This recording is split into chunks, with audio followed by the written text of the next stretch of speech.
দর্শক, পর্যটন নিয়ে আলোচনাতে কক্সবাজার ও কুয়াকাটা থেকে যুক্ত হচ্ছেন আমাদের সহকর্মী আব্দুর রহমান ও কে এম শাহাবুদ্দিন শিহাব।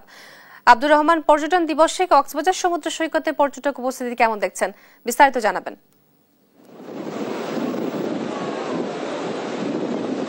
আজ বিশ্ব পর্যটন দিবস, যদিও ব্যবসায়ী এবং পর্যটক কেউ জানে না এই দিবসের তাৎপর্য বা কাজ কি।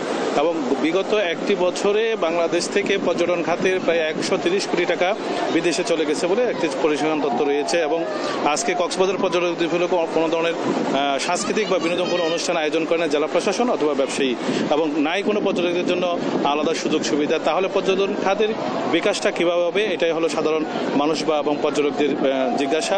আমরা একজন পর্যটক এখানে পেয়েছি। আজকে বিশ্ব পর্যটন দিবস, এই পর্যটন দিবসে আপনি কক্সবাজারের যারা জেলা প্রশাসন বা পর্যটন মন্ত্রণালয়, এটা কি আশা করেন, আপনি কি আপনার প্রত্যাশা?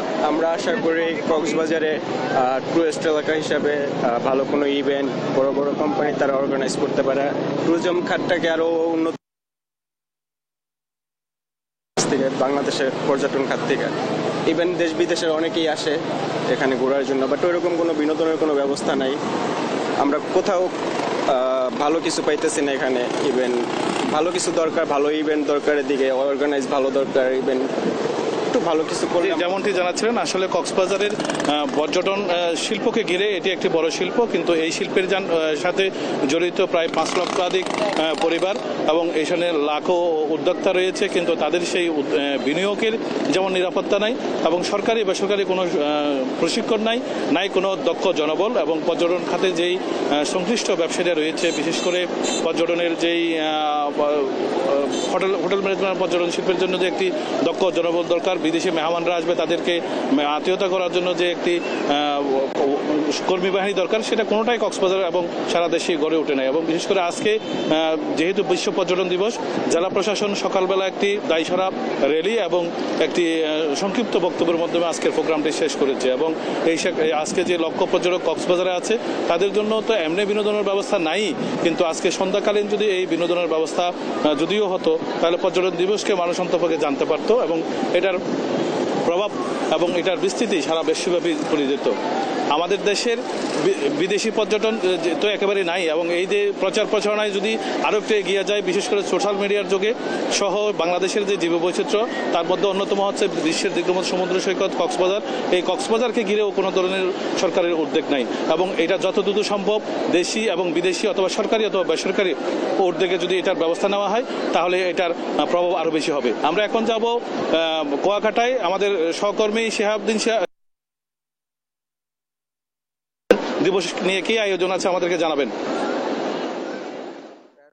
আপনাকে ধন্যবাদ। বিশ্ব পর্যটন দিবস উপলক্ষে কিন্তু পটুয়াখালীর সাগরকন্যা কুয়াকাটায় কিন্তু হাজার হাজার পর্যটকের পদচারণায় কিন্তু মুখর হয়ে উঠেছে কুয়াকাটা সমুদ্র সৈকত।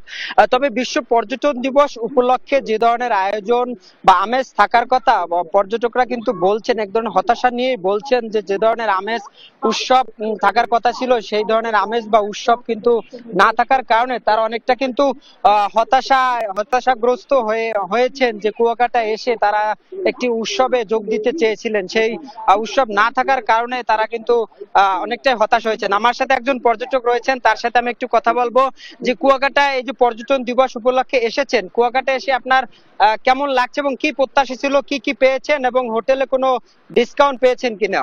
আচ্ছা, পর্যটন তো সবারই ভালো লাগে, একটু স্থান পরিবর্তন করে হলিডেতে যদি ছেলে নিয়ে নাতি নাতনি এদের নিয়ে আমি যদি নতুন নতুন জায়গায় বেড়াতে যাই ভালোই লাগে। কিন্তু যেহেতু পর্যটন দিবস, এই দিবসে আমরা আশা করেছিলাম যে সেবার মান, পর্যটন যে ইয়ে আছে যারা সহায়তা করবেন এই মন্ত্রণালয়, এরা আরো বেশি সোচ্চার হবেন এবং নতুন নতুন বিনোদনের কিছু চিন্তা ভাবনা করবেন। কিন্তু গত যে ইটা ধারা সেইটাই আছে, এবং সন্ধ্যার পরে ধরেন সাংস্কৃতিক অনুষ্ঠান করতে পারতো, তার মাধ্যমে জানাতে পারতো, আপনাদের টিভিতে, অন্যান্য টিভিতে, বাংলাদেশের টিভিতে দেখাতে পারতো, তাহলে বসতো যে এখানে এরকম কুয়াকাটা এত সুন্দর সুন্দর জায়গা আছে যেগুলো আমাদের বাংলাদেশের এই জায়গা আমরা অনেক সময় বিদেশে চলে যাই।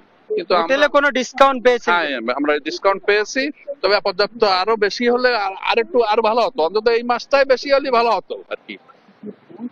জি, তো আপনারা শুনছিলেন যে পর্যটকরা কিন্তু বলছে যে যে ডিসকাউন্টটা পেয়েছে সেটা কিন্তু প্রত্যাশিত নয়। যদি আরেকটু ডিসকাউন্ট তাদেরকে দিত তাহলে কিন্তু ভালো হতো। সকালে যে আলোচনা এবং র্যালির মধ্য দিয়েই কিন্তু এই পর্যটন দিবস সীমাবদ্ধ ছিল। তো আরেকটু যদি বিনোদন এবং সাংস্কৃতিক কোনো আয়োজন থাকতো তাহলে পর্যটকরাও এসে ঘুরে এসে কুয়াকাটা একটু বিনোদন পেতেন বলে তারা আমাদেরকে এমনটাই জানিয়েছেন। তো বিশ্ব পর্যটন দিবসের খবর নিয়ে কুয়াকাটা থেকে আমার কাছে এই ছিল সর্বশেষ।